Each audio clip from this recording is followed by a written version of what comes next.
Oh, there it goes.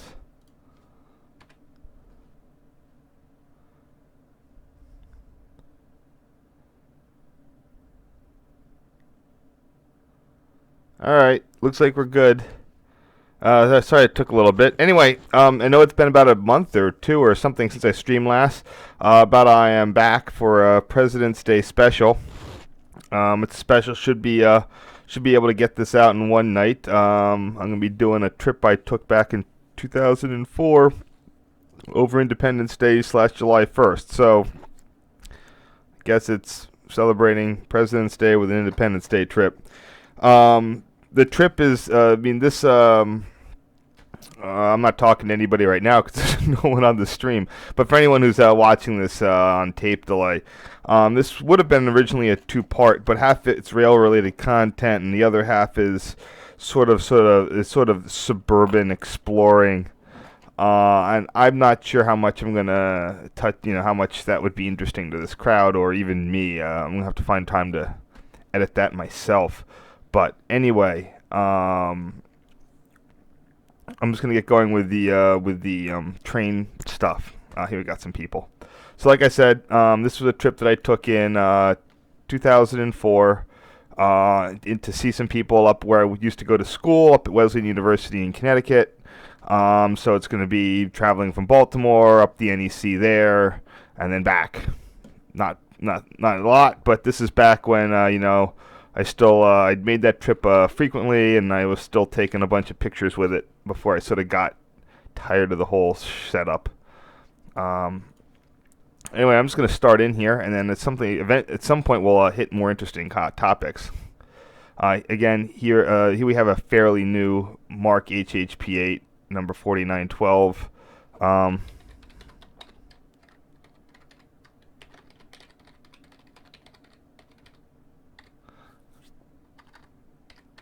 Back shortly after its delivery in the 2004-2003, maybe a little earlier time frame. Despite their rumors of their demise, they got refurbed and are still holding on down in Mark service.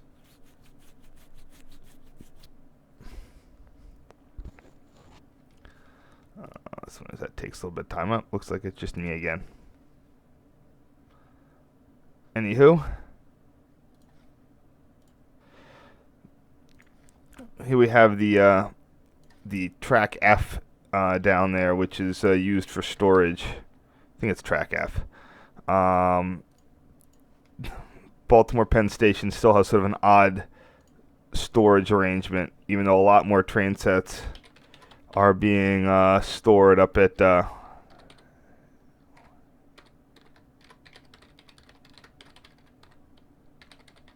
Martin Airport and some other, and also they're no longer using track 1 or track 2, or either track 1 or track 2 for trains, passenger operations.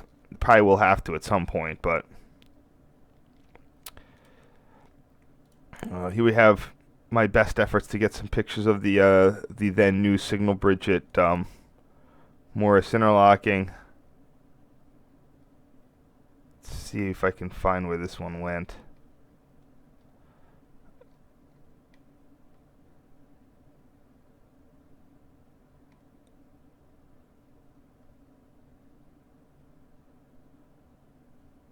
I probably was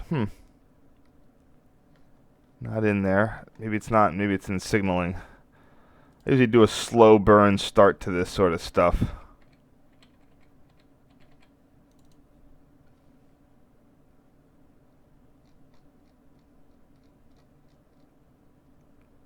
There it is. Probably keep the same name.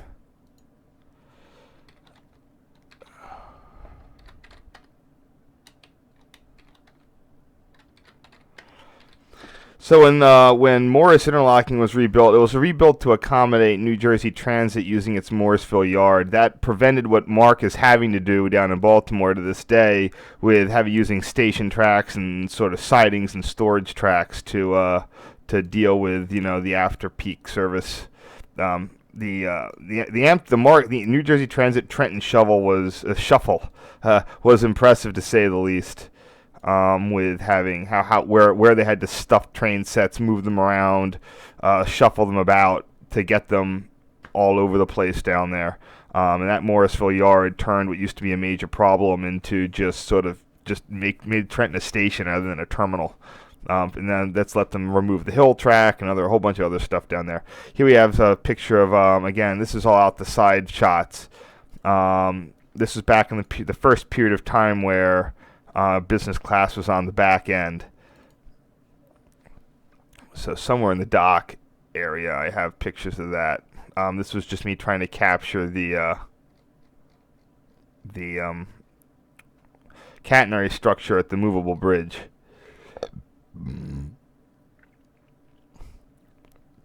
If I can dig it out here. Uh-oh. Should be under dock. Huh, lots of photos I need to... I'm not sure where half of these even went.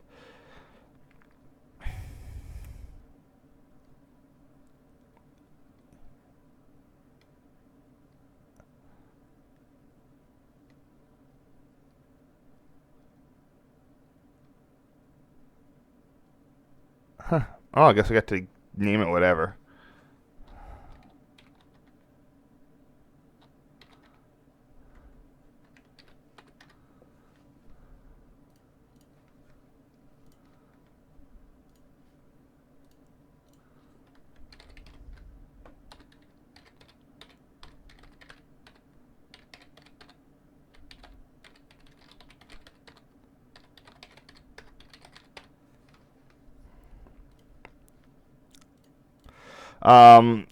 Yeah, these are.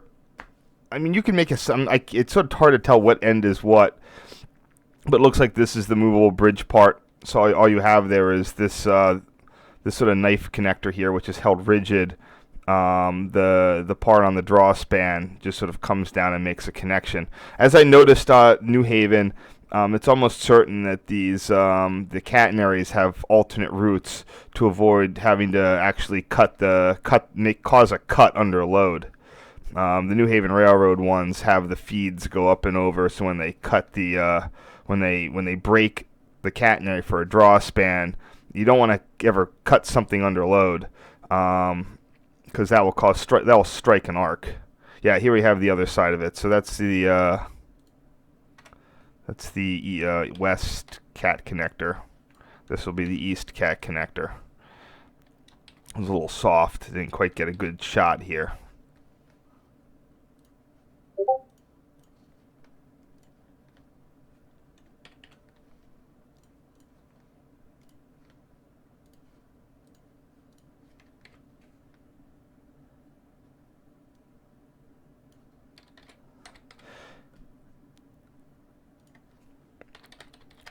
The New Haven ones, they seem to be even the PRR ones. They all there's their commonalities, but they're all very. It's almost like every time they did it, they do it differently. And today, I wouldn't be surprised if the same. And here we have another issue with you need to bond the rails both for electrical continuity. That they were the return path. And probably this might also have something to do with making sure they're locked. But probably not. So you'd be surprised. For bridge connectors for the locking, they're just pressure switches. Honestly, for at least the presence for down, there might be a physical locking bar somewhere that you don't see. But oftentimes for the rail position indication, they're simply pressing down on a mechanical switch.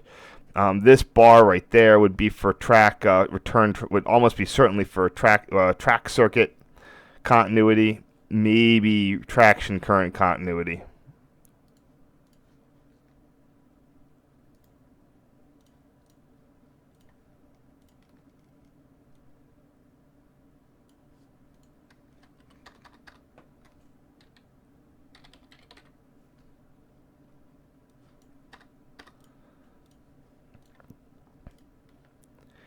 At this point in time, I was traveling up to Connecticut pretty frequently, so I didn't take a lot of pictures, or I sort of lost it over time. Here we have the cab of a Jersey Camaro. These were Arrow 1s that got converted into cab cars mostly, but some of them were actually just standard coaches. So that they're like Comet 1B or something like that, but the traditional name was Camaros because they were Comets / Arrows. Looks like that's 2051 something. Hold on, let me try to find a New Jersey Transit all-time roster, and I'll look that up. Or not.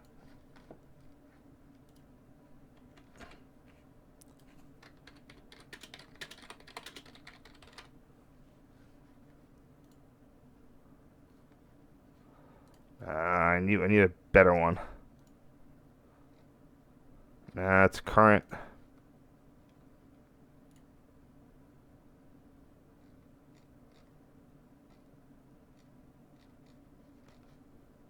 think the Wikipedia page used to have that.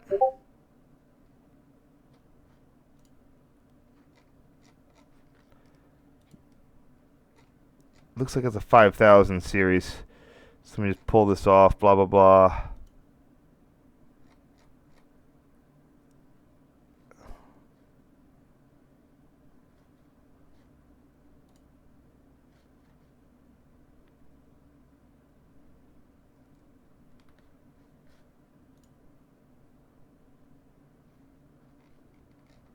Hmm.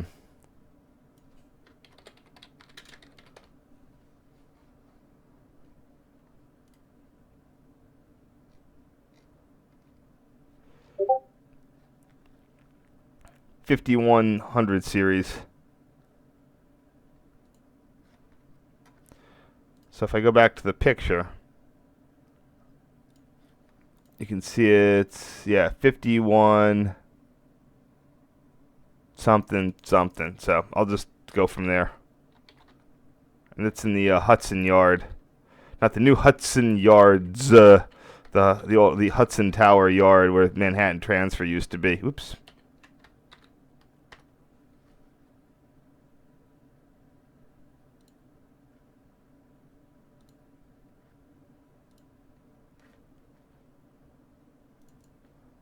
Make sure that one goes back to the right place. There we go.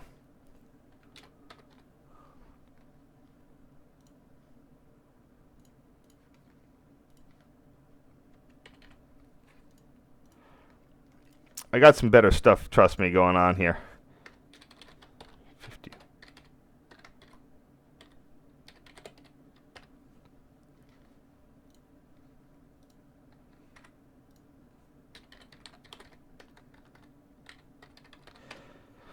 And I used to think those were terrible before. They used to run a lot on the Atlantic City line, and I always just thought those were like the ugliest things. Here's something else you don't see anymore. New Jersey Transit's fleet of F40 or GP40 FHs. So they were an MPI thing, based on some sort of, that's Wikipedia again, as I think my friend here.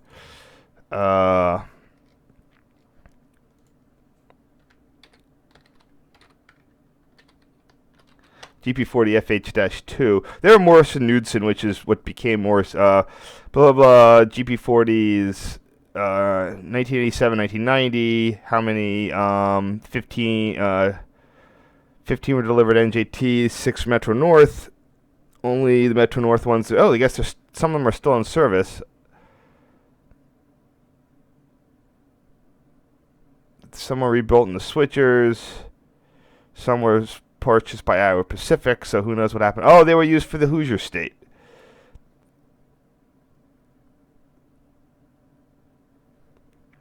It looks like they're going to be trying to get some SC-44s, unfortunately, but I'm not sure if that purchase has gone through. Anyway, yeah, what were they rebuilt from? So the MPI liked using Burlington Northern F-45 components, so I'm not sure how you got this sort of front with a F40 back. So, but anyway, there you have it. It's there again. Those also used to run a lot on the Atlantic City line. You got F40. You know, there were periods of time like the F40. The old ACL went through a lot of phases. Where it had like F40s for a while and had other stuff. So.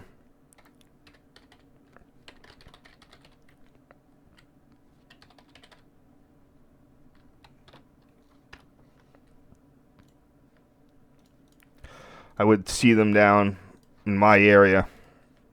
Oh wow! I got there's a shot of your cab for you. So let me see if I can. So when I get these unbalanced pictures like this is where I'll often try to go for a square resolution if I can get that. Nothing wrong with a square cropped photo. That was the Soviet standard film frame for a while back in the silent era. Before 1:137 became a thing.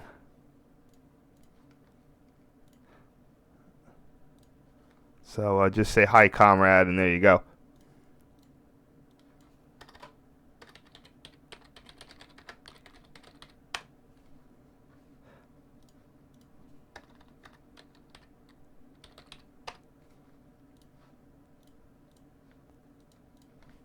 Told you there'd be all sorts of fun stuff in this. So yeah, these are floating around. I don't know what happened to the Iowa Pacific ones. AMT, the Montreal commuter rail service, is running those a bit as well. Here we have an interesting photo showing the old Boonton line back before it was before it.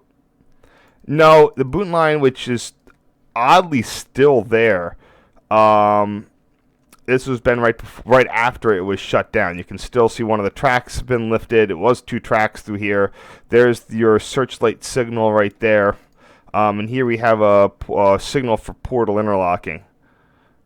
I don't know. I have documentation that tells me what all that is. And I wonder if I have it here. Let me see if I actually have anybody listening. 9 people. Wow, that's a record. Hi, everyone. I guess I'm not going to be able to run to the other room and get my New Jersey Transit diagram. But anyway, this is part of portal interlocking, that cantilever there. So I'm just going to probably just use descriptors. I can change this to file name at some point later. But I got to deal with this the color balance. A little bit less blue there, and then bright and little shaded. Unfortunately, I cannot. If I try to straighten it, I'm going to lose that cantilever.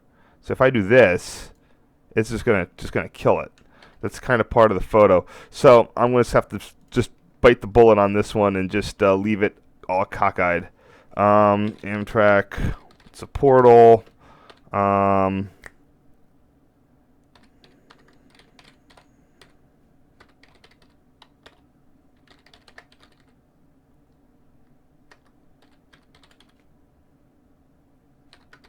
Boonton line 2 O's or 1 O?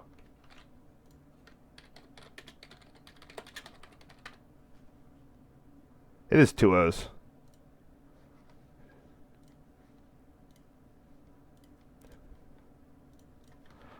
So I guess I will be more interesting now. When I thought there was only nobody watching, I was just like, who cares? Also here we have the I'm gonna have to go and figure this one out. But I've given myself cheat sheets somewhere. Where is it? Where is it? Yeah, this is what I need. I always forget. I think it used to be, the line that's what the river line dumps into in Weehawken. It used to just be, it was like the northern running track or something. I tagged it on Wikimapia. So they put a second track in there back in the, here it is, Conrail Northern Branch. So I'm not going to give it any sort of milepost or whatever, but I'm just going to. This is recently after they cleared both. They put a second track in and both. I mean, they first made this duck under to get it double stack compliant. Then they built a second track. in the Conrail age, this wasn't quite as important a connector because they would use the National Dock secondary, and that used the tunnel that now the light rail line uses. A whole bunch of this stuff would go. They had 2 tracks, but one of them went underneath the Bergen Hill around the waterfront and then down to the intermodal yards via the waterfront. And then to get that transit line in, they built a second track here, crossing over at Dock Draw or through the old Erie Freight Tunnel to get to the waterfront.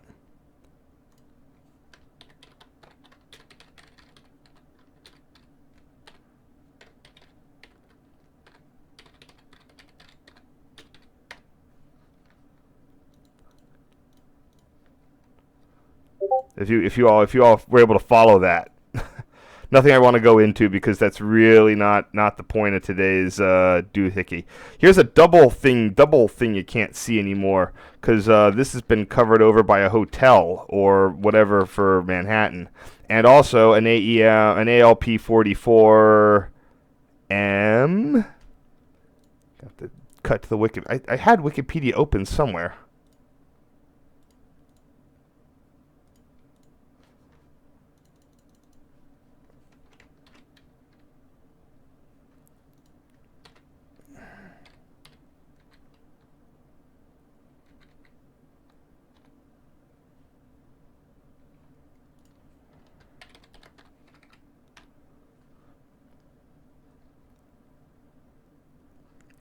Blah, blah, blah. Let's quick see how many they had.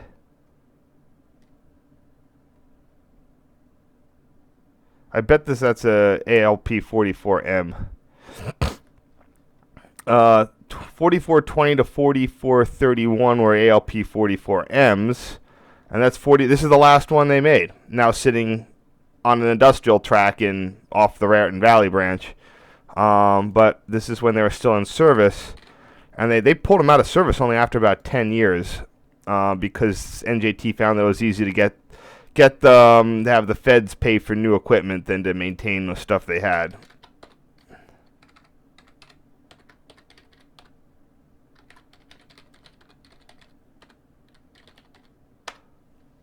I really missed that air shaft at Penn Station. That was a nice little reprieve before you got swallowed up by the whole complex there. All right.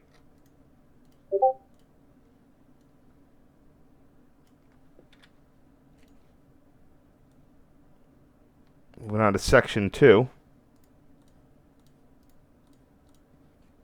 See if anybody has any responses here.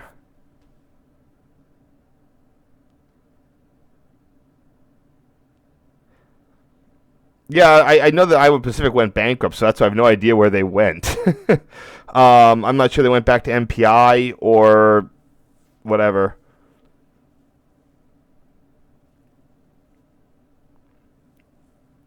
Oh, they used to. I thought something used to be on that industrial track on the Staten Island near Cranford. I thought. Maybe those are the F40s that are down there. All right, I gotta get moving along faster here.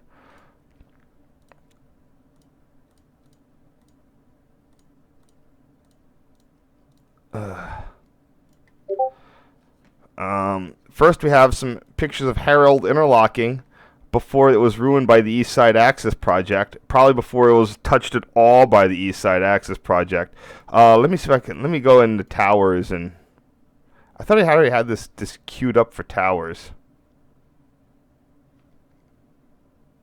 Huh.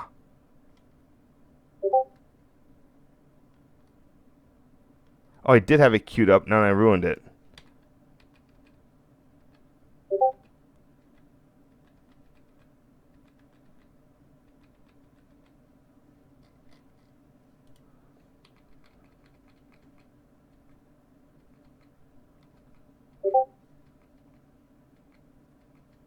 Sorry about this. I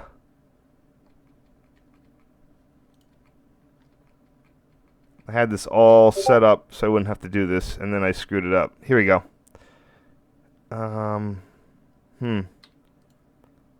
I did have it all set up. Anyway, I gotta find stuff for Harold. Harold, Hook, Holmes, Hancock. Come on. There it is.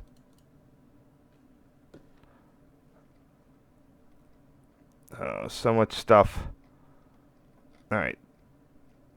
I'll get this. I'll find whatever photo that was and get a quick file name for it. Wow.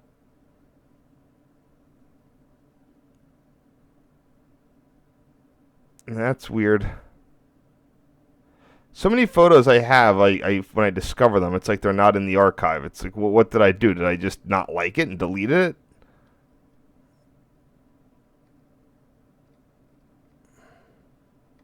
I see now I'm down to Harris. So whatever. So here we have.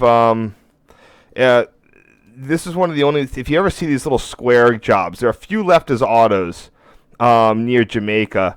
These are PL3 units, but they use the position light's ability to squish into a smaller form factor by shortening the distance on the arms. The similar ones are at Newark Penn Station, but use just a round target. So here's Harold there. This is in the area. This is in the era of Harold being like open part as needed. I think it's still technically able to open. It's been remote control to the Penn Station control tower, but for a while it could still be opened in case of emergency or contingency or special track work or whatever. Sort of. It was also always sort of a Long Island Railroad thing, but it could. This was put in 1987. They opened PSC in '94.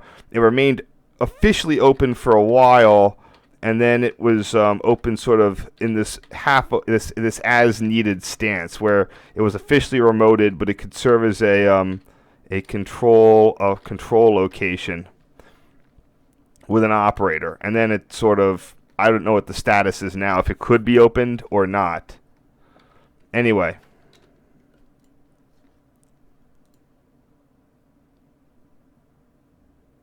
This is the, Harold had a very odd layout with, it had outer gantries, inner gantries. So this is sort of the, and it had them on, there's two trunks going through Harold. You have the north trunk and the south trunk. I mean, I don't know, it's like lines 1, 2, and 3, 4 going through the tunnels. And they each of them had at least two position light gantries, an eastern one and sort of like a middle one or a western one. And then on one side it had just masts, and the other side it might have had a third gantry. I'm not sure. This is the south.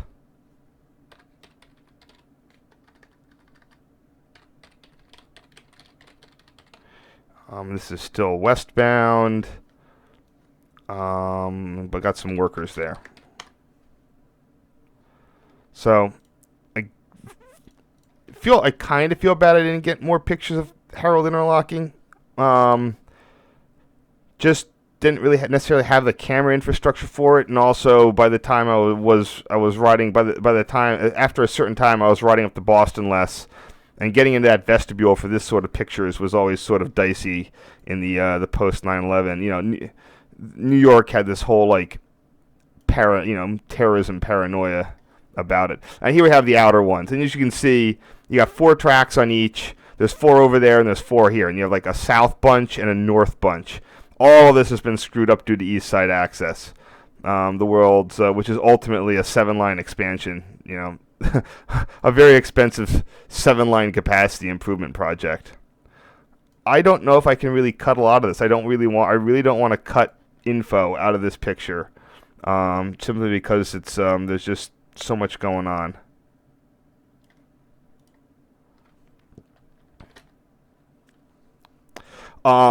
Harold was resignaled in 1987. Almost all the PRR USNS original equipment. Everything became bidirectional. Everything most of the switches were limited speed. They used safe train position light heads, which you can sort of see here if I zoom in enough. See, there's those. You can see those are the safe train, basic color light. There's no parabolic mirror or anything sort of set up there. It has the new tower replaced the old one. This is where the Long Island Railroad switched from its own signal rules to NORAC signal rules. Long Island Railroad, for example, never adopted medium approach, red over flashing yellow. They never adopted limited flash. They never basically adopted any flashing signals, red over flashing, limited clear, etc. Approach limited. So this is where you This is where you can see limited speed signals on the Long Island Railroad.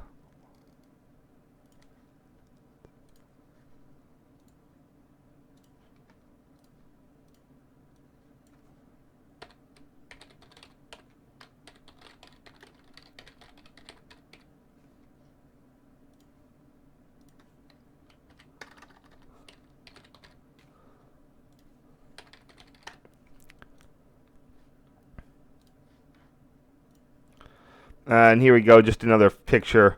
I forget what building that is. There's a whole lot more on the skyline now, but I remember that was like the tallest building in Queens for a while. Probably been eclipsed right now. And again, all of this has been completely ruined by all sorts of East Side acts. If you want to see what this looks like now, again, this is now dedicated Amtrak line. Over here you have the Long Island Railroad. I think one of those might be for Port Washington. So those the two are main line. This will fly over to go to Port Washington, and this is right here is the Amtrak goes over to the Hellgate Line. If I know that I might be able to pull up. Here's a more modern view. You can see a lot of the East Side Access stuff's going in. Here we go. This is that same area. Yeah, almost the same point. In fact, that's the same signal bridge right there. That little sign, it's the same one. And you can see all the changes that have gone on. They got new crossovers. They have a scissors crossover because, Long Island Road likes spending money on maintenance. There's your little Queens building. This picture was taken with one of my newer cameras, but it was taken through 2 panes of glass because you can tell that red tint that I got on here that I couldn't get off. In fact, you can see a limited clear signal displayed right there, as I was telling you about. And this is before. Again, all of the position lights are now gone. But you can just see the difference between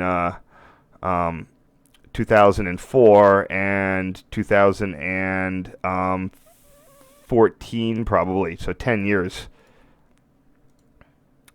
Yeah, just pretty interesting of how they did that all. Anywho,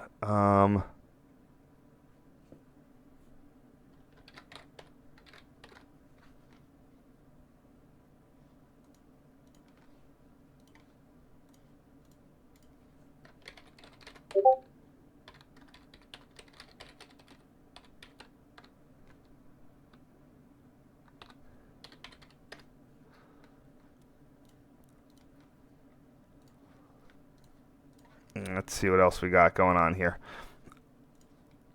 I'm going to have to dig up my naming conventions for Long Island Railroad intermediates.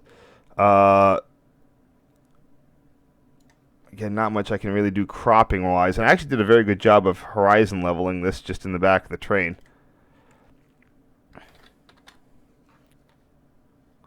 This is the Long Island Railroad main line. This is signal 23. And it looks like they have an out or home signal there. I'm not sure for what.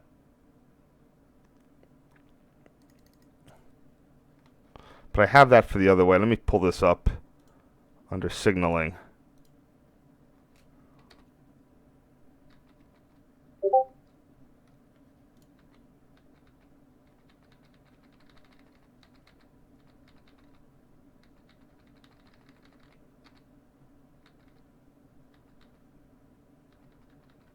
There you are.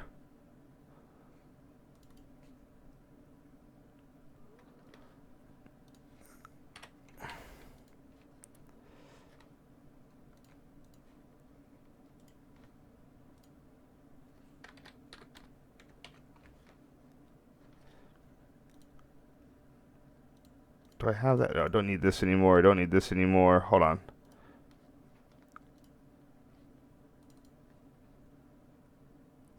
I can go backwards and figure out which one that is.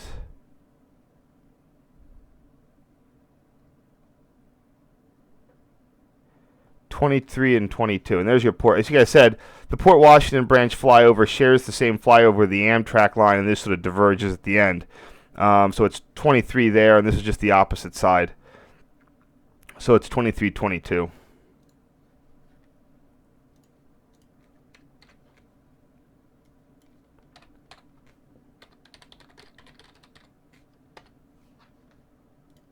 But I'll get that in that same nomenclature.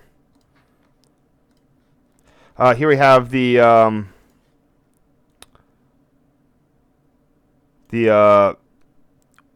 eastbound signal for this is eastbound. I miss it's westbound.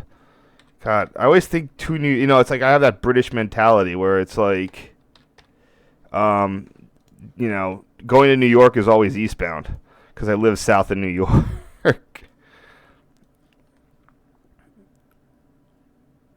Here we have the real eastbound signal bridge at gate interlocking.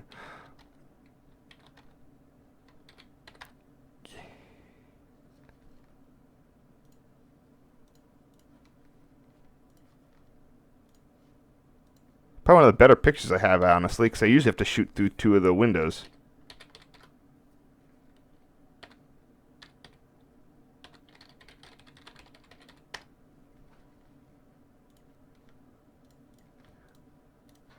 Sure, I'll have a conflict over that. I always have issues. I have no idea. I always have problems shooting these signals.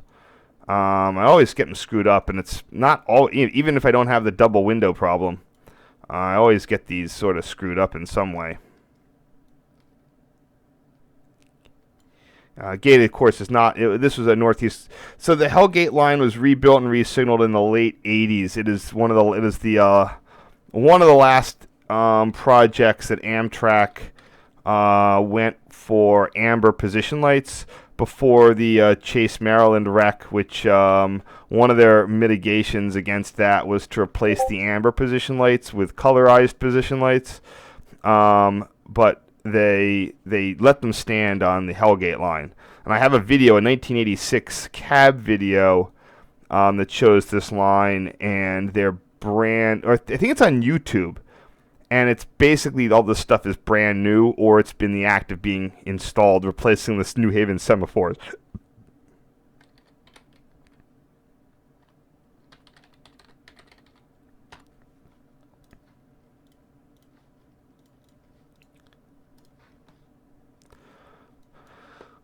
Again, another wider shot here. This is I might have gotten rousted or just decided not to press my luck. So you saw that nice non-color tinted issue. This is when some conductor probably made me shut the door, and now I am back shooting through both the interior of the Amtrak, the door to the vestibule, and the outside door, resulting in insta tint. Oh man, this is going to take a whole lot of color correction. I'm not even sure if that's going to bust it. Yeah, it went from fine to junk.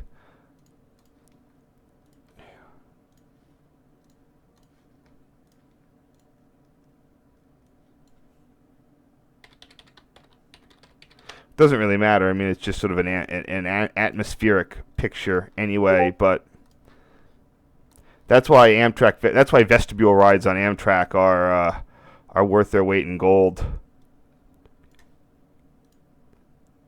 On Amfleets, I mean, because you get the best.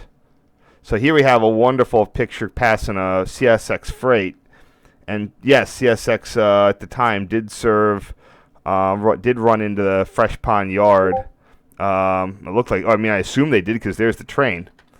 And this is clearly a -7, probably a B36-7 with some of its kin. I think that second one's a Conrail unit. So let's go look this up of what 5833 is. I'm sure it's some sort of evolution series now. But there it is, B36-7. I caught another one of this same series up in Schenectady. When I went to my thing. See, there we go, 5833. Probably, almost certainly a Seaboard Airlines heritage unit. Or Seaboard Coastline unit. The Seaboard loved its high horsepower high horsepower to 4-axle stuff. This is on the Hellgate Bridge, of course. Heading over Astoria.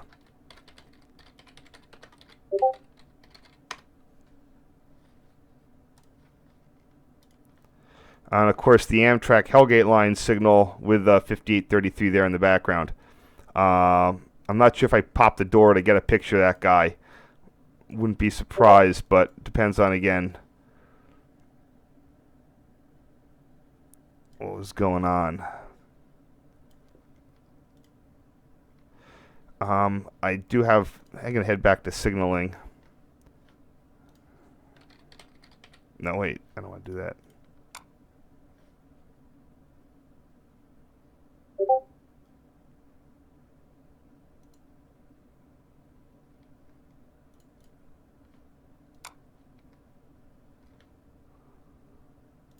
There you go. No. This is my original attempt at cleaning this photo up back in the day.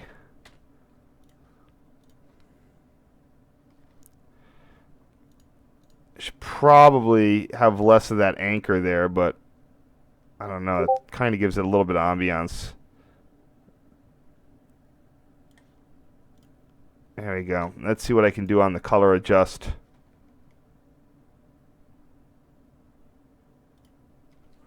See if I can manually pull out some of that red. Yeah, if the more red I pull out, then it's going to start going green.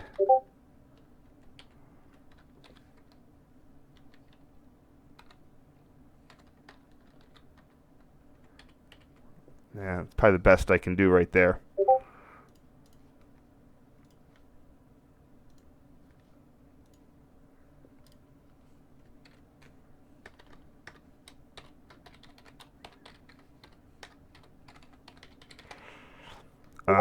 Yeah, this is my camera at this time only had 3x zoom, so I was very limited in what I could do, especially to get out of there.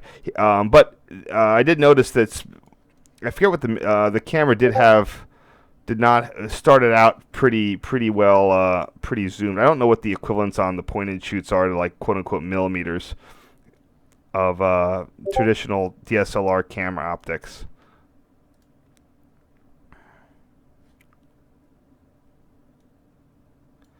So of course you have this picture of the Hellgate Bridge inside of it. That Hellgate red apparently looked really nice when it was new, but it faded pretty quick.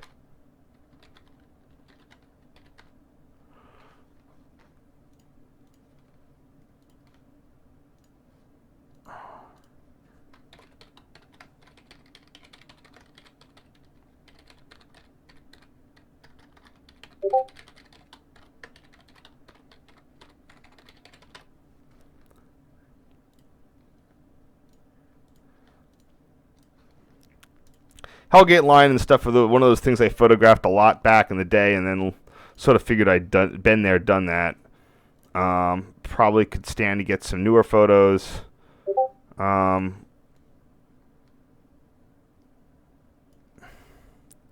major enemy to taking pictures in this area is I'm asleep. Because if I'm ever going up to Boston, I'm usually on a very early train. So here I'm breaking out of the other side. Let me just again try to reduce that. This is less tint involved. So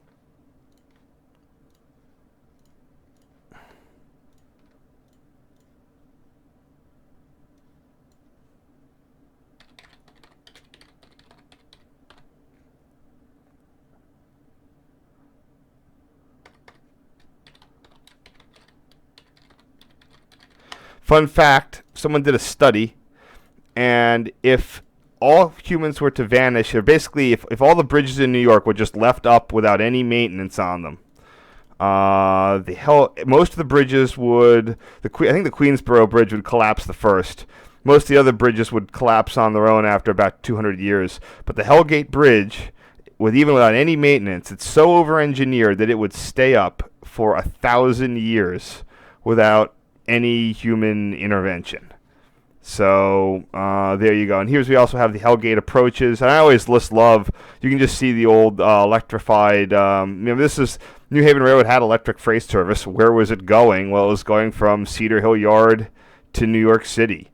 and this was their electrified freight terminal. So you had these wonderful sort of freeway on-ramp style bridges with the Catton area. It's just a great look.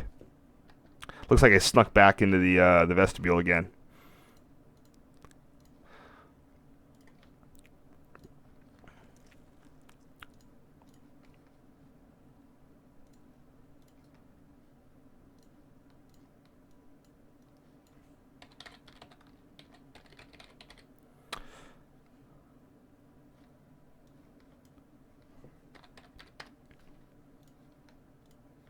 Probably can find whatever. Oh, yeah, let's get off the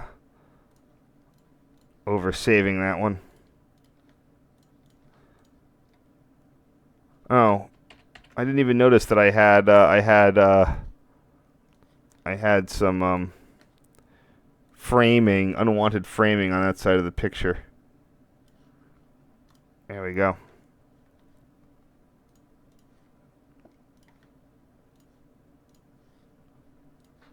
Oh, there we go. That's another 12.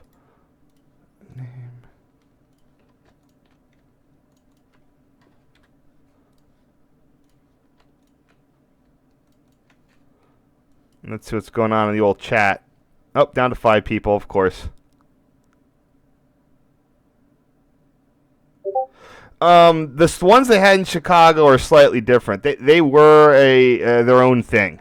That was at Chicago. The square-backed position lights in Chicago were sort of unique to Chicago and how they worked in their indications. The ones on the Long Island Railroad were a 1980s expedient. They used traditional PL equipment. It's just that the distance on the arms have been reduced, and then they could have made it in house for all I know. They just kit bashed a square backing. The reduced size was common in dock interlocking in Newark. It was a standard trick you could pull. But the square things were a Long Island Railroad. It wasn't trying to be the Chicago thing. So Chicago, again, had their own special. They're almost like high dwarfs. The Long Island Railroad has a whole ton of pedestals. They break them out. I mean, they're doing the whole reduced aspect thing, unfortunately. I'm not sure how serious they're going to be about that. But they keep a ton of pedestals around, so whenever they do a re-signaling, they drop in pedestals. They re-signal in place, and then they sort of come back. So here we are. Again, I'm leaving the door closed, and my camera is really not liking it. So I'm going to try to struggle through these Hellgate photos. They're not great, but the light at the end of the tunnel is me getting to New Haven, and we can do some fun stuff in New Haven. New Haven is a very neglected portion of my rail archives. Man, I was there a lot, and I just got, when you're at a place like every month, you just get so sick of crap like, oh, more M247 don't need photos of them. I mean, the M6s were bought new in the 1990s. Where are they gonna go? Oh, whoops! Now they're gone. So. Again, this is just sort of a Hellgate Line survey, but I'm gonna. There we go.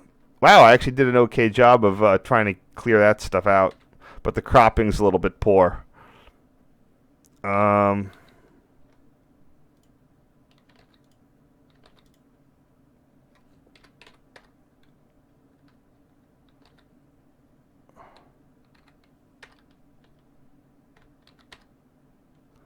About the best I can do. There's only so much you can do with this severe amount of tint.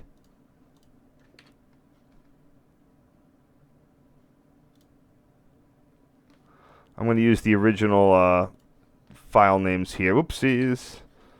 Let's see if I even saved that one. What?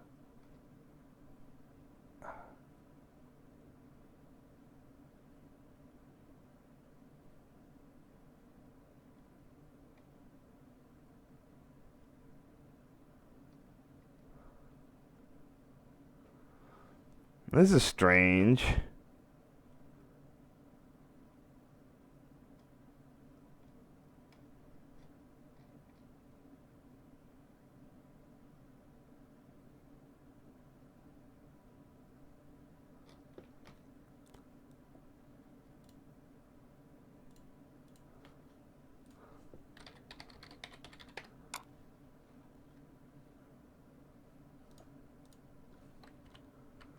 See if I have a spelling problem here.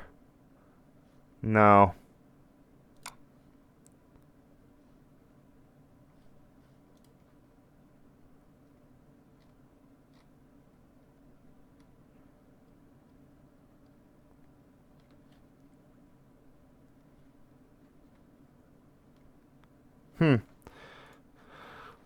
I have a lot of Hellgate Line signals, but I don't know where they went. But I feel like I changed my naming convention at some point, and now I can't find what I had.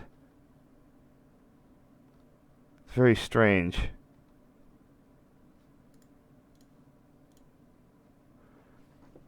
Let me just take a quick look here to see if I put them under like the NEC moniker.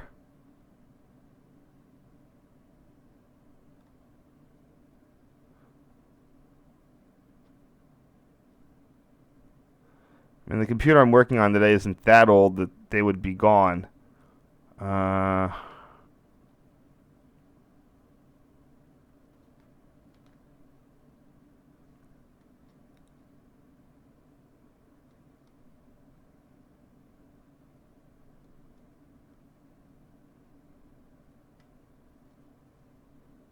I can't even see what the number is on that. That's why I'm worried about it, because I can't see the number.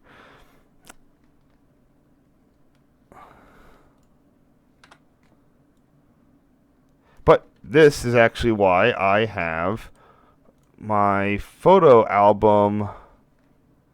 Oh man, see. Yes, search my photos.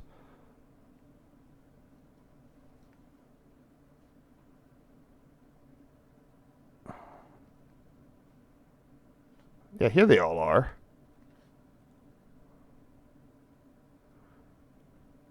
See, I got some good ones. Oh, here they are.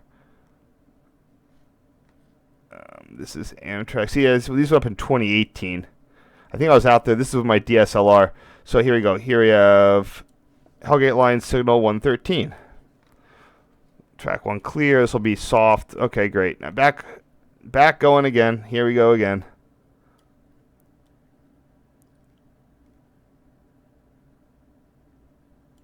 Toot toot, all aboard. Yep, I popped the door on this one.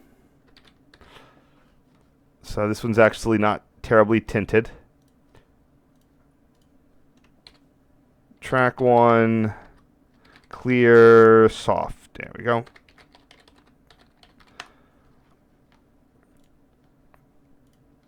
Where am I? Where am I? There it is.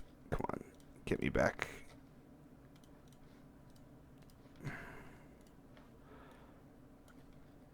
How am I doing? This okay? Yeah. Back to tinted. Oh dear. So this is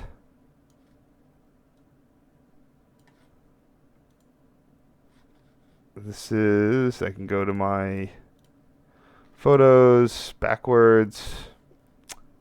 That's these guys. Hellgate Line signals 129. Can't tell if track 1's clear or not, but I'm not going to really care on that. I'm going to try to do a zoom as best I can.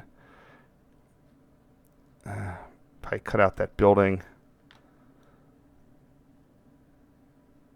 Come up, zap that, and try to get rid of the... I've noticed that sometimes if you're dealing with harsh tint like this, it helps to brighten up the photo to help the... if you have some sort of auto tint corrector, if you brighten it up, it'll the auto color balance systems will tend to work. The algorithms will work a little bit better. Now that one worked out beautifully.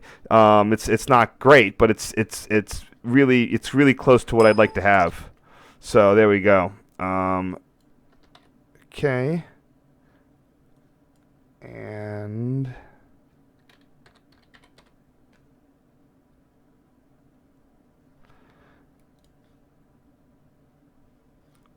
oh, see, I called that signal 121. So that's not even the actual right name when I named it way back in the day. I wish I had. I feel like I wish I had. I wish I had. What do you call those? if this is a real survey, I'd have to get milepost numbers and everything. Hellgate Line is so short that I'm just going to use labels. So this is a very interesting overpass on the Hellgate Line, which sort of goes. It looks like it's going up the what's West Farms Junction? What? Oh, Newark, Westchester, and Boston. Okay. The substation? Oh, there's a lot of good. That's interesting. Okay. Anyway, I'm not here to look at stuff. Yeah. So there's like a giant intersection on top of the Hellgate Line. It is Tremont Ave makes this tunnel sort of thing. You can sort of see there. If you ever ride up on the Hellgate Line, you'll sort of know when you're going through it. You go through this tunnel feeling structure. So that's the Tremont Ave overpass. Again, I'll just cut off this extraneous stuff. There we go. Gonna brighten it a little. Then I'll hit it with the color balance, and it looks pretty good. Yeah, I probably should have brightened that one on the curve. This isn't the newest photo editing thing. I like it because it's quick, but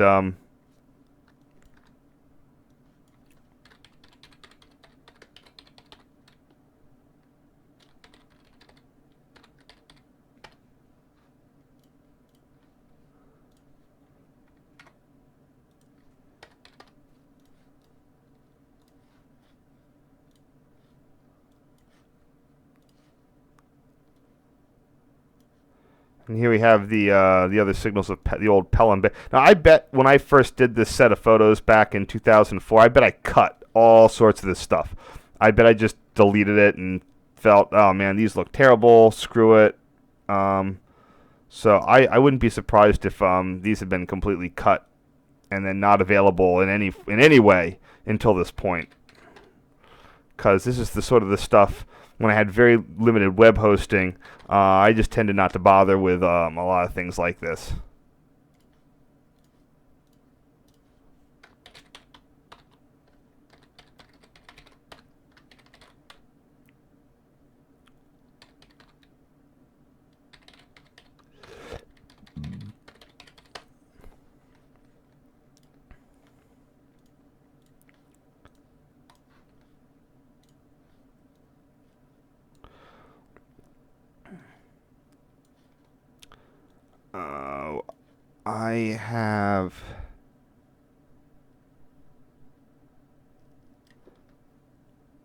I have the documentation for these switch numbers.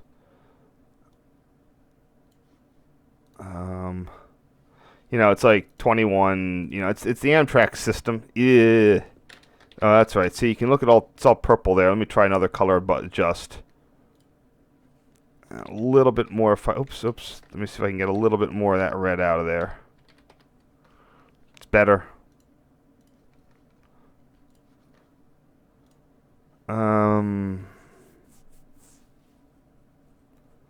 It's like, where can I find my Pelham Bay things? Let me just do a quick search here.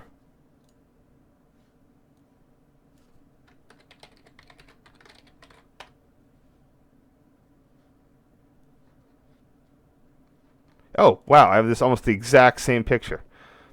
That's a 12 switch. And and which one's this one? That's the 92 switch. So here I have both of them.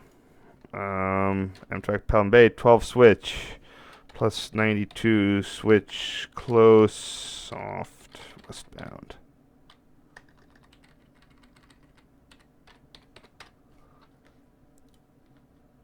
Boom. Sometimes it's just about knowing your resources. This is back to again, you can see one of the original the mounts for a New Haven semaphore. For the I always say for the longest time, over an empty track bed, there remained a New Haven semaphore just sort of there. It was there for years and years. I never, it was there, and it always would be there, and it always would be there, and I never, at some point, I'm not sure if it vanished or if it's still there. You gotta look out for it if you're driving. It takes a lot of attention. If you don't pay attention for any second on the trip, then you can't say that it was or wasn't there. It was somewhere in this area. That went to a weird color. And the green is just as bad.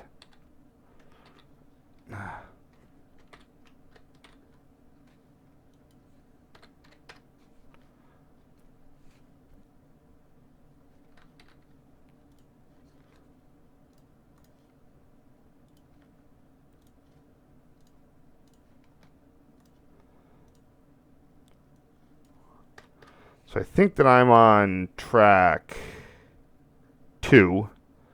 So it'll be 2EW plus 1W clear.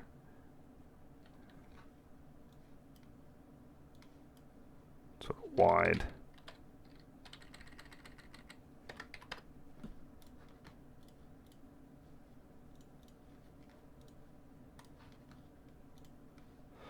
And of course here we have the Pelham Bay drawbridge.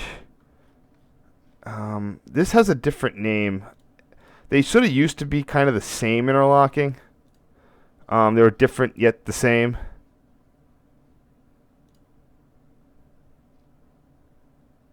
Now it's Pelham Bay Bridge.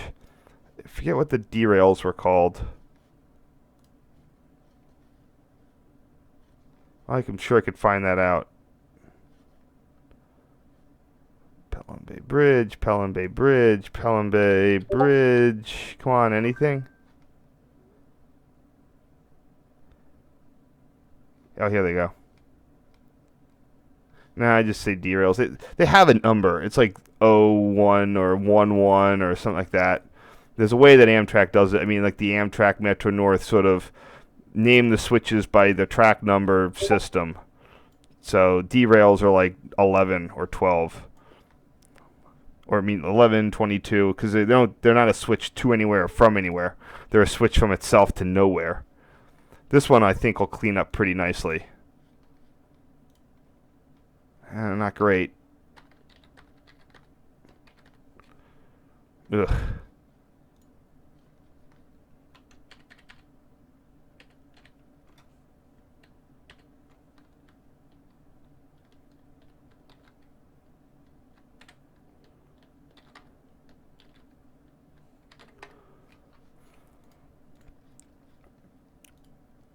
Looks a little bit better.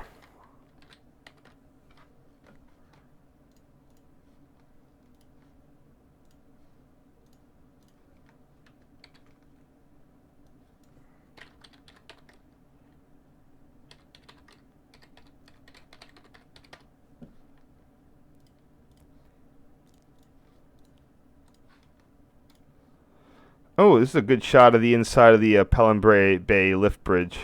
This is one of those ones that Amtrak's kind of concerned about. It dying, but it doesn't have to open that much, and I think that it's not super unreliable. So there's not a ton. It's in New York City, so it's going to cost $1 billion to fix.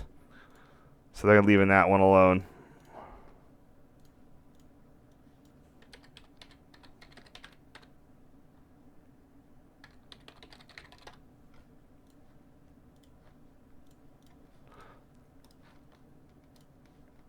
And here we have the Pelham Bay Bridge. Got to figure out how to get this straightened. Here we have the whatchamacallit masts. Both of these have, of course, a lower head. Most Amtrak home signal lower heads provide a vertical for the diverge, a slash for your medium approach, and then the stop and proceed is your restricting. Because this is a drawbridge, you have a little bit more chances to have a restricting. So they have a vertical for the approach signal to Pelham Bay crossovers, and then a restricting for the restricting. This is what Long Island Railroad does because they don't use medium approach. So they use more restricting and less medium approach. Got a clear signal there on the other guy. So it's going to be 2 west plus 1 west clear. Probably going to have a conflict with that.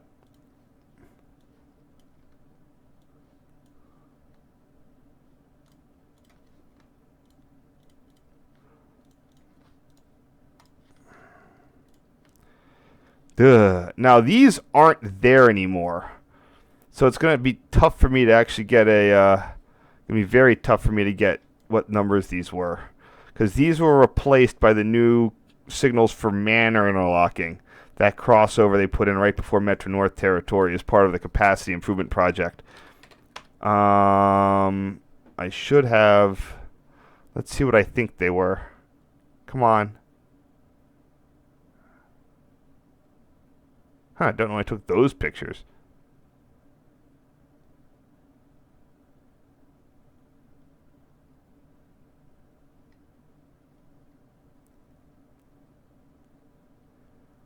I know I had more Hellgate photos than that. I just don't know where they all went.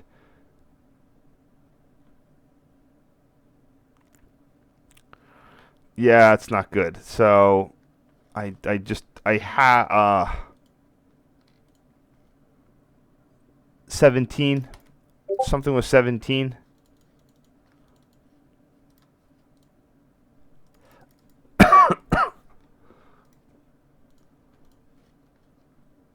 Now, this one cleaned up nicely. So yeah, these got replaced by two sets of signals, but they're offset from each other.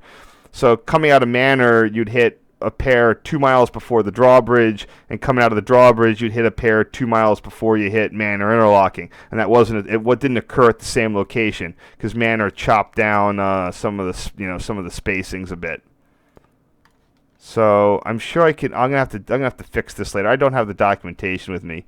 I think this is gonna be like 17 point something. Track 1, clear, far, soft, blah blah blah, done. One more, and finally we're at New Haven. Yay! This is also back. My general policy was I didn't take any pictures on Metro North because it was boring, and it still is, but I did recently get pictures on Metro North to have them. So here we have Heritage painted Amtrak P40 842. There's a lot more Heritage painted units back in the day. I think Amtrak back in the 90s and such was more committed to its Heritage program than they are now. A lot of stuff in Heritage paint. So the P40s had, before they were retired for the first time, they had a pretty big.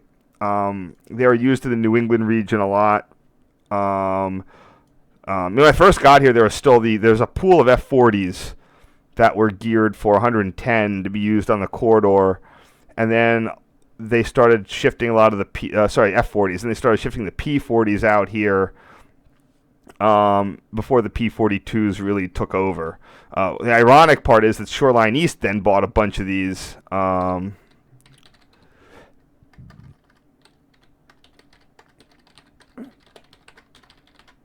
And then so something this they're basically running the same place they kind of they finished the first part of their careers at. The P40s were bought pretty early on in the early 90s, like 92, 93. So they're about 10 years old by this point. Then they got mothballed due to general cutbacks, and then they came back due to stimulus. For anyone who doesn't know the story. Coming on to our last set here, I'm just going to this is going to be like a long set. I'm sorry this is a long stuff today, but I don't really have the ability, the wherewithal to split it up, but we're going to go pretty quick from here on in, I think. Let's see what we got for pictures. Oh, thanks for the sub. I hope the streams are going to be somewhat intermittent. I'm definitely not going to be able to stream for the next 3 weeks. So not next weekend, not the following weekend, but I'll see what I can do the weekend after that. I don't have a lot of single night content. I really don't like sort of leaving people hanging, but we'll see where that goes. I'm also sort of, again, I'm back to running out of the 2004 content, so I'm going to have to see what I can do with the 2006 and 2007 stuff. That'll happen at some point, but it depends. So, again, we had... trying to think what was up. There were less power change. I mean, there should be less. I think the Amtrak for a while was still. I know that they were splitting cars. Like at some point they brought in the whole shuttle, the Springfield shuttles, but the electrification there was still a gap between like electrification and I don't know. I thought that there was a lot more power change action than, like they still kept up with the drop in cars. Back in the power change days, cars to spring, like the train would drop, the regionals would physically drop cars, and you'd go through this elaborate car, like they'd split the train at New Haven, so your car would go to New Haven or it wouldn't go to New Haven. I mean, it would go to Springfield or it would go to Boston. And at some point they stopped. I think that was within, I got a flashing light here. Hope the stream didn't die. Stream looks like it's okay.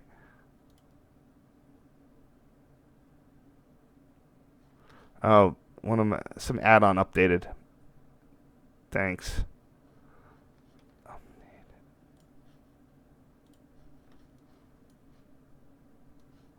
Hey, look, AM7s, woo! We got a Phase 3 heritage behind it. I'm not sure what that is. We'll have to see. Looks like a F40.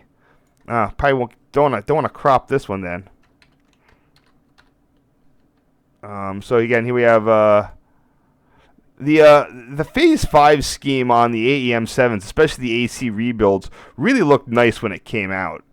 Eventually, the over the next 10 years, they really sort of got beat down again. But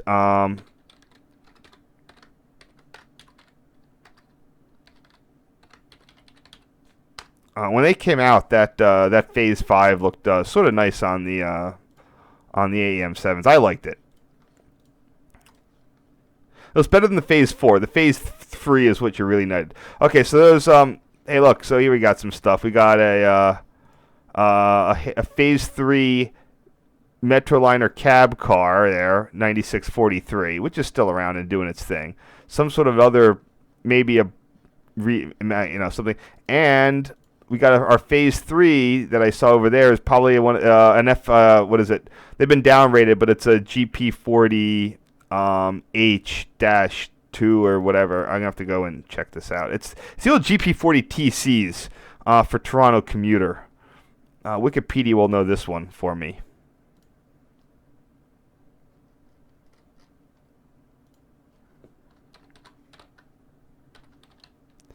This is something that Amtrak purchased, and they still have them, which is the bizarre part. There were like 3 or 4 of them that were 2005. They were rebuilt. The GP40 TCs were rebuilt to GP38 H-3s, and they are Amtrak's sort of go-to diesel rescue power. I don't know what this one was doing here, if it was there for rescue duties or if it was there to pull on the shuttle. And they didn't change their numbers. The numbers are still the same. This is 524. Today, this is still when it was a GP40 TC. Today, it's a GP30H H-3. I see them around Philly all the time. They're the corridor standby power. 9640. So it's all sorts of Phase 3 here, which has sort of come back.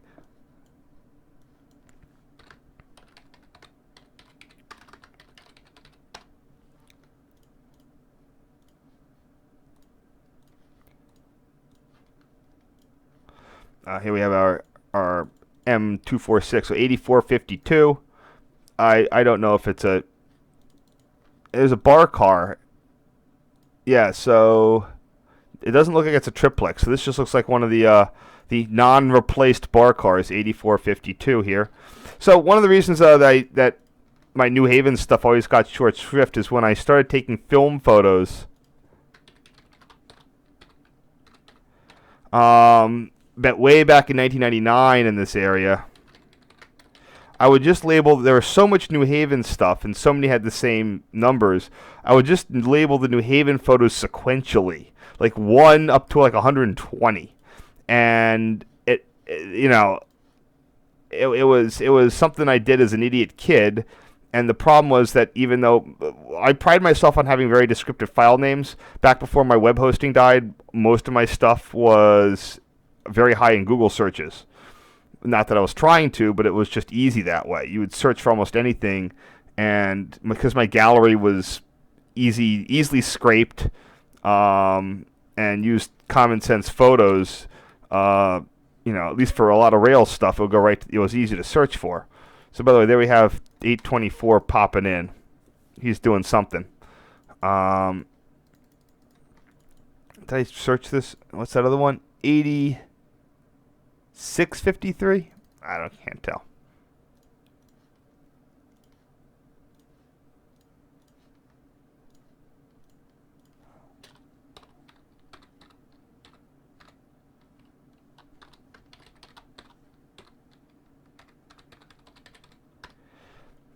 So all these pictures just sort of never got indexed properly.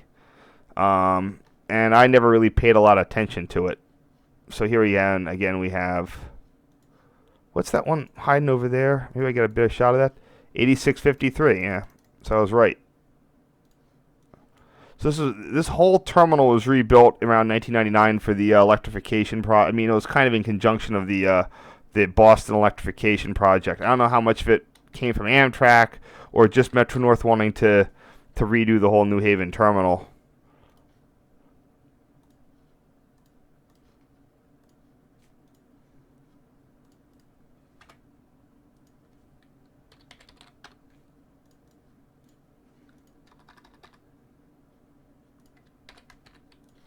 But so again, this guy's here to do some sort of power change. I don't know why. I don't know. There's another bar car, 86. That's probably one of the M6 ones or the triplexes or whatever those got. But why is this guy coming up here like this? I don't know. He's facing toward New York. What's going on? This is I don't know what's going on here. This is strange.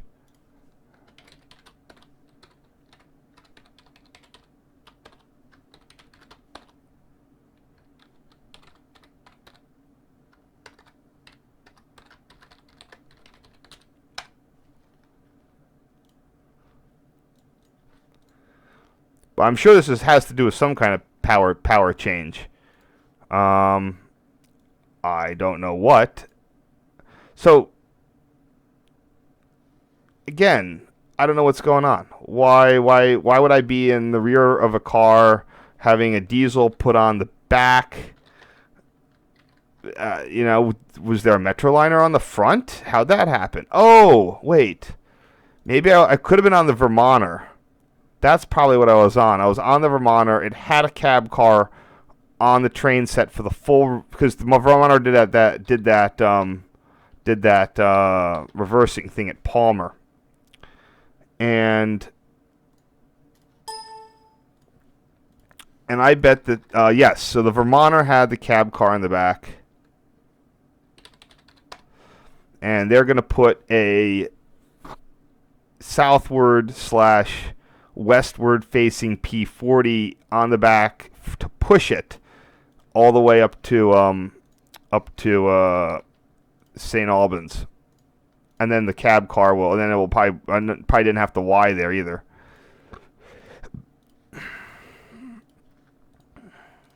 After a certain point with that Palmer move, yeah, it's the Vermonter, and they just put one on either end. So there you go.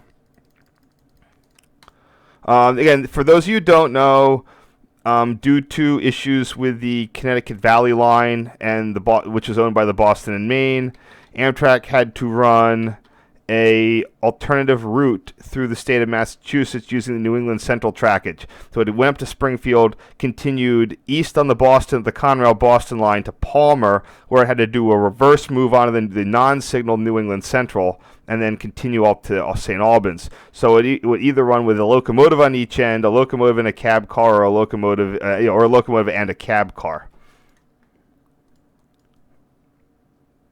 They eventually sort of generally went with the locomotives at each end. Not sure if this is train 55 or 56. Probably 56 because it's reversed. This is the old Meriden station. This station has been completely rebuilt and somewhat relocated for the Connecticut commuter rail, the Hartford line. It's been drastically overbuilt with island platforms. They closed the crossing, so instead of having people be able to conveniently like go down to the crossing and have a little ramp and you just wheelchair your way over and go up another little ramp, you have the elevators and the track bridge. Why have it cost a little amount of money when it could cost a lot of amount of money? Let's see who's around, if I'm getting any stuff here. Finishing up on the last thing. So there, I got to my destination. Now I'm back on the fast forward a day or two. I am back on the train home. Here we have. I'm now just basically do a lot of side window shots on the way back. So here we have SS3 Oak. Let me see what this looks like before I decide to cut things. Yeah. Oh wait, that's right. I'm not out the side. Here we go.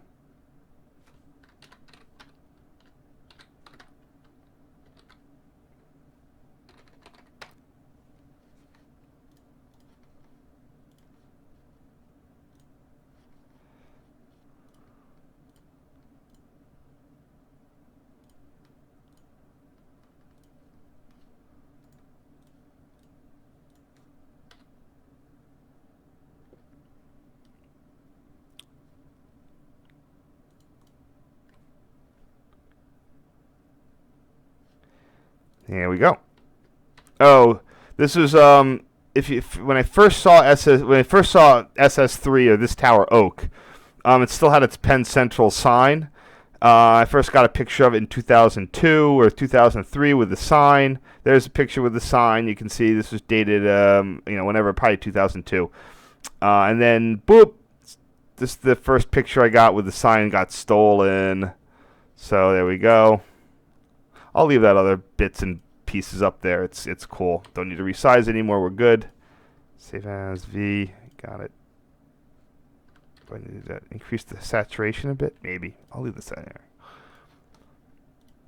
here. Here we have Doc. This is the first time I ever saw. I think it was the first time I ever saw even the kind of what an A5 switch machine looked like inside, and this was taken at Dock Interlocking. You can see there's the gas line and the path track over there.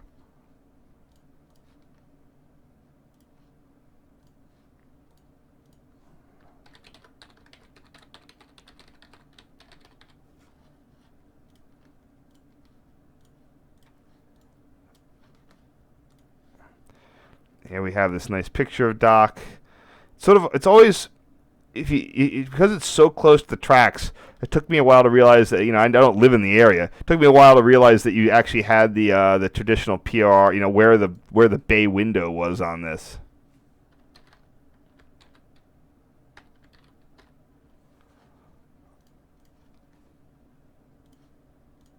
Figure out the name.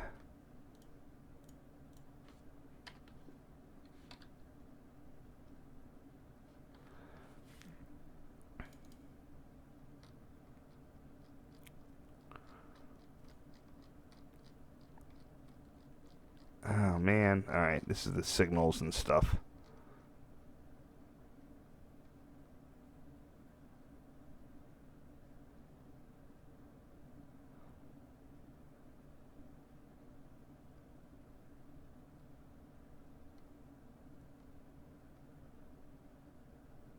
It's not it. Oh.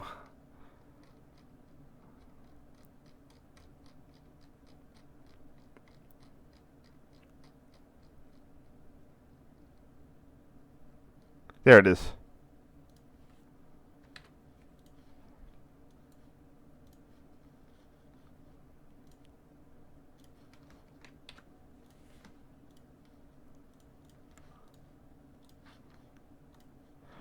Here we have a nice picture of Union when it was still in service.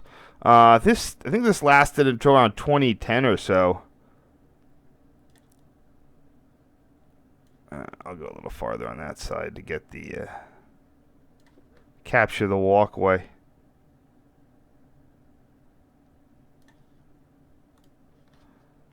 To a quick color balance. There we go. That looks great. Not the best lighting, but you know, you take what you got. I go back to the towers. Union.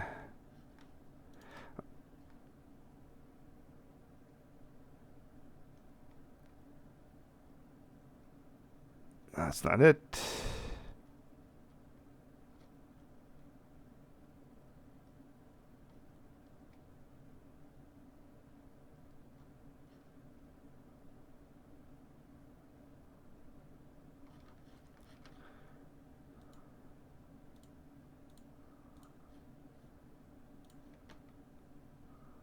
Nope, wait.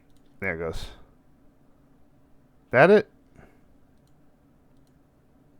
That's it.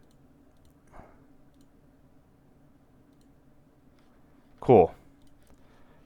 I think I did a better job this time, the second time around.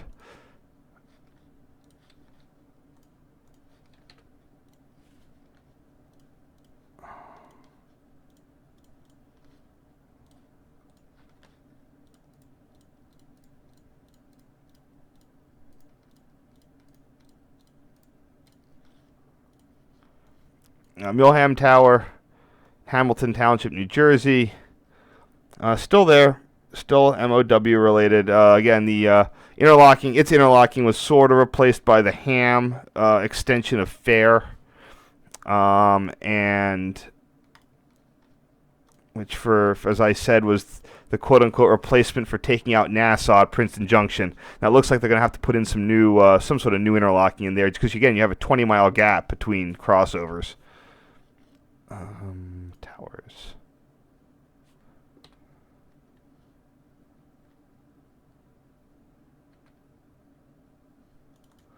Oh, maybe one of these. Nope, nope, nope. There it is. There it is.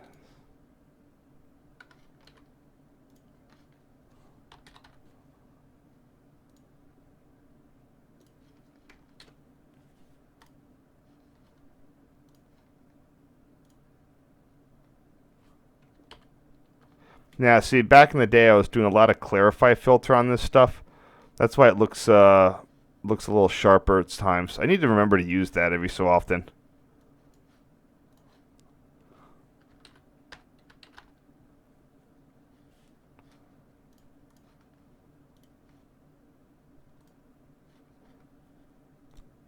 I'd love to get into Fair. I'd love to see what's inside that one. I bet there's a neat old something in there.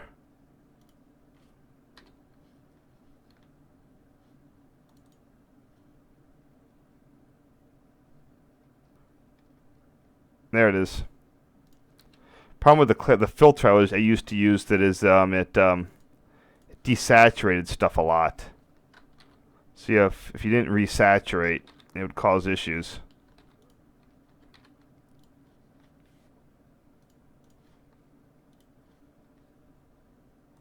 I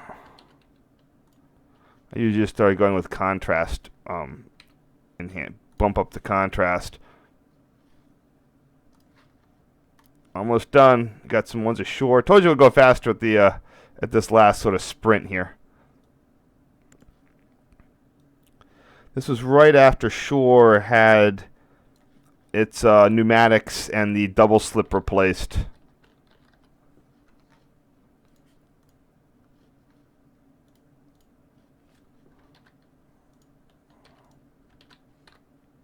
Shore is still standing. I don't know how. I don't know what's up. I don't even think the stairs are there anymore. Well, they probably have to be. But that's one that is, I'm just waiting for that to get zapped.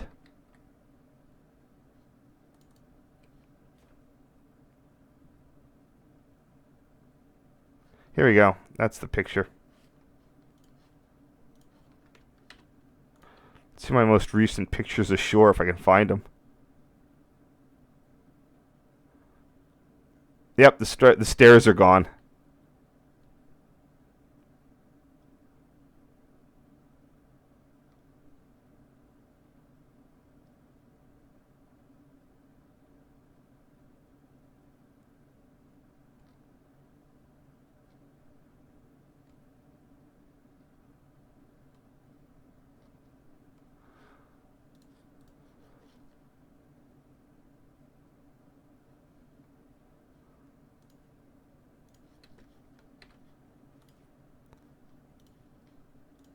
forget what the last picture is. Oh, I think I'm saving these at too high of a thing. Yeah, there we go. That's better. I might want to resave some of these.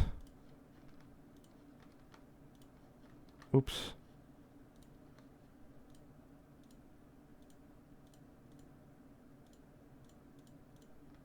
Yeah, definitely. Just gotta do a quick resave on a few of these here.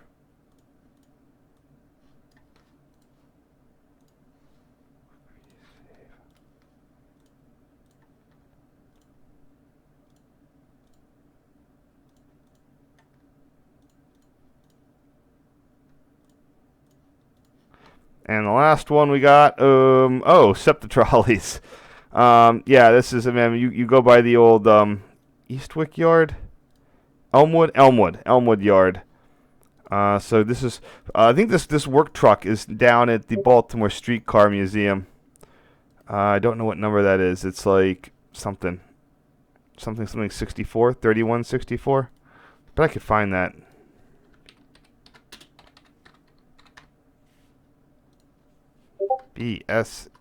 BSM 3164.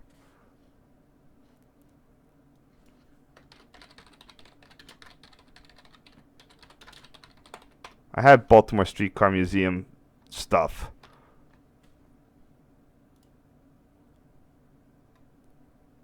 Streetcar museums tend to have lousy websites.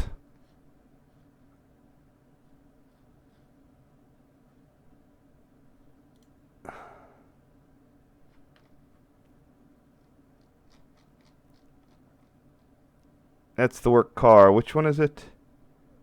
2187.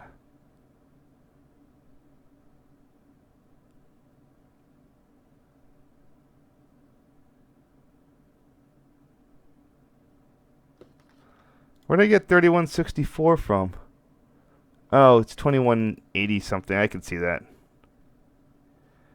Yeah, it's 2194.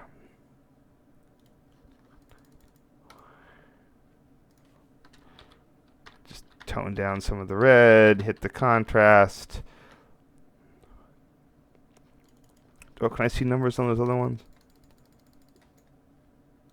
Nah, just some random 9000 Series K cars.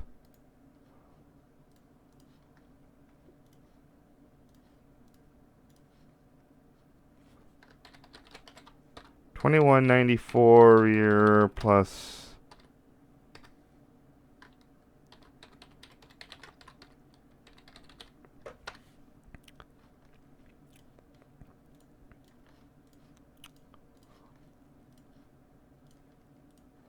All right. Well, thank you for staying with me. I know this was a super long stream here.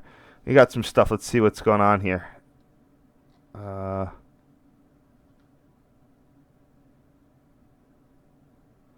On this trip, Hunter, no. On other trips, certainly. They're in the collection. I've almost, by the way, I'll just make another announcement. A lot of my photos are getting re-uploaded. I got all the 2011s. So it's on the position light. You'll probably see it in various things. I got it right here. I'll put it in the chat for you guys. There's where all my photos are. I've got 2000 and everything I've processed recently. 2006, 7, 8, 9, 10 are up. 2011's up, and then 2016, 17, 18, 19. Everything after 2006, January 1st, 2016 to now.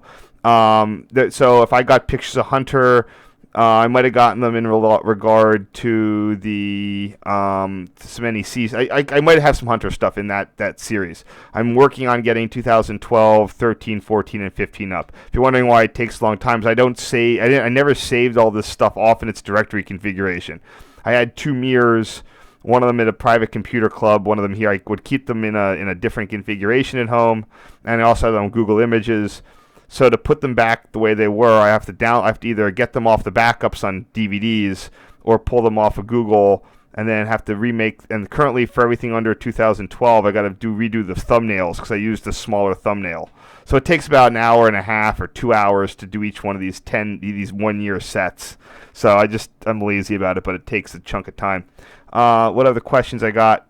Brian, yes, I'm probably going to stream, but not in 3 weeks. It won't be for another 3 weekends. Not next weekend, not the weekend after, the following weekend. Doing a trip to Boston. I'm also going back out to Dallas, not on the train this time.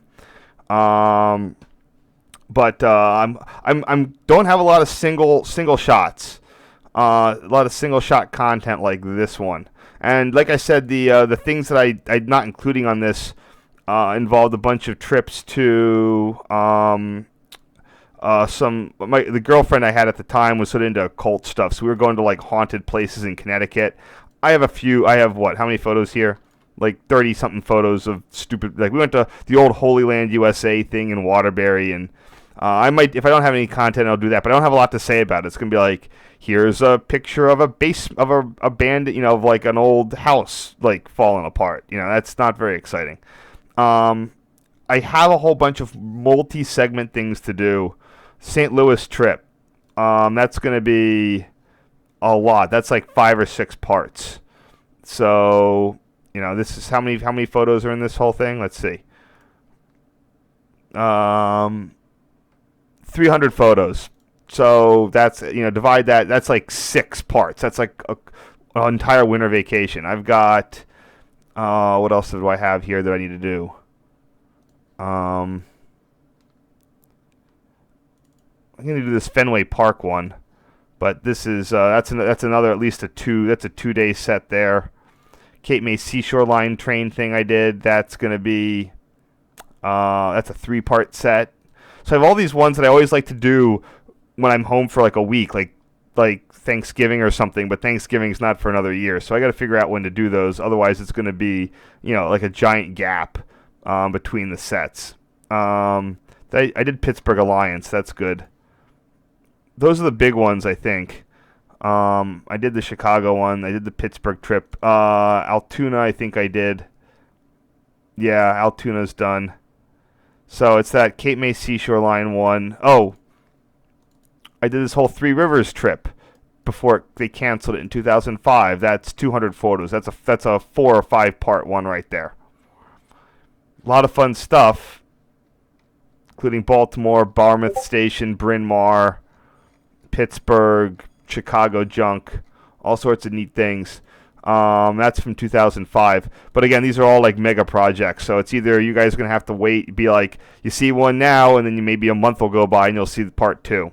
So anyway, that's what I have to do. I got a bunch of the mega projects, and then I got to start doing 2006 and 2007, and probably then we'll see where I go from there.